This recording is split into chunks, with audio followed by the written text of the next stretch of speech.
Purihin natin ang ating Panginoon sa pamamagitan ng malakas na palakpak. Sit. People close to God's heart. Yan po ang pinahagi sa ating Pastor Gami Alba. Available lang po ito sa CD, sa ating book tables, at sa ating po ng mga kaloob bookstore. Nais po nating anyayahan na tumayo dito sa unang pagkakataon ay ngayon lang po nakadalo sa ating gawain dito sa bulwagan ng Panginoon. Pwede po ba ang hilingan na tumayo? Huwag po kayo mahiya. Ito, sit. Purihin po ang Panginoon. Welcome po sa Day by Day. Meron lamang pong iaabot na form ang ating pong mga usherettes dyan. Fill out po yung mga required information at pagkatapos po ng ating worship service ay isubmit lamang po yan sa Good News Booth sa inyong paglabas. May nakalaan po handog para sa inyong Day by Day. Muli po, salamat sa inyong pagdalo. Nais po namin ipaalam sa lahat na mayroon tayong inihandang proyekto para sa may mga katarak o yung katarata, yan po yung sakit sa mata. Gumagawa po tayo ng survey at marahil ang ilan sa inyo ay nakatanggap nito sa inyong pagpasok kanina. Pakihulog lamang po sa drop boxes sa inyong paglabas. At abangan ang Youth Summer Retreat sa buwan ng Mayo para sa mga kabataan edad mula 13 hanggang 19. Kaya sali na! Magpalik ka sa lobby. Uli po, magandang gabi sa inyo lahat. Purihin po ang Panginoon. Retreat. Ano yun?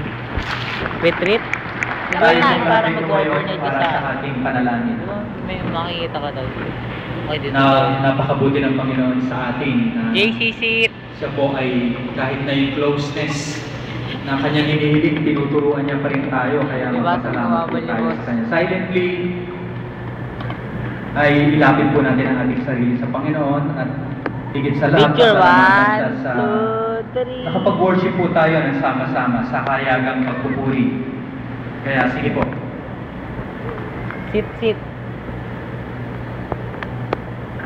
Tayo po ay manalangin. Ama namin Diyos na makapangyarihan sa lahat, maraming salamat po sa inyong mensahe na ibinahagi sa amin through your pastor. Maraming salamat sa paggamit mo sa kanya na ibinalita niya, binahagi niya ang nais niyo, your will, Lord God, that you want to share sa bawat isa sa amin. Marami rin pong salamat sa sama-sama namin pagpupuri.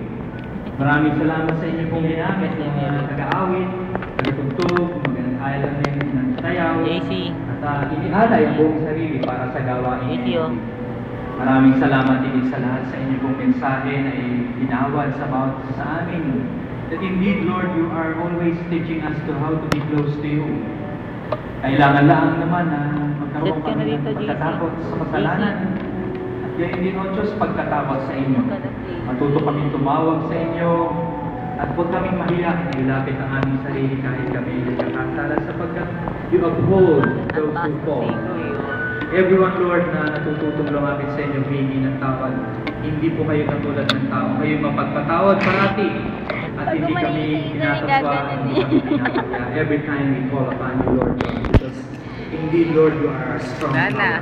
Maraming salamat, O Diyos, sapagkat sa inyong pagmamahal sa amin ay tinuturuan niyo maging natakot sa inyo.